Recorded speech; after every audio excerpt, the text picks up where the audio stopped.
sa stane, keď reálne vypneš počítač, keď sa Windows updateuje.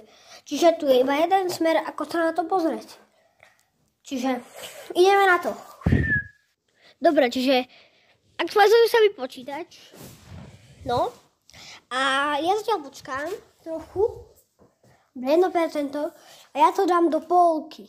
Alebo tak ako. Alebo nech to bude aspoň do 2% a ja to spravím. Hoď už. Don't turn off your PC, it will take a while. Jak to? 30% rýchlo, what the fuck? Vypol som počítač a môžem znovu zapnúť.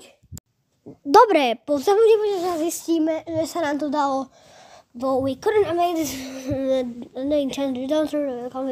čiže a potom, keď sa úplne toto a po zapnutí Windowsu dostaneš takýto error a keď nebude nič fungovať, nefunguje.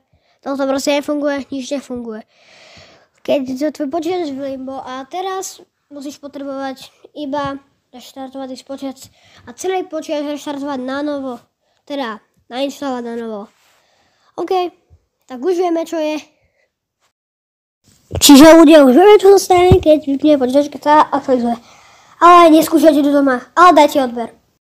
Lebo som to vyskúšala za vás, aby ste vy nemuseli. Čiže dajte odber, prosím.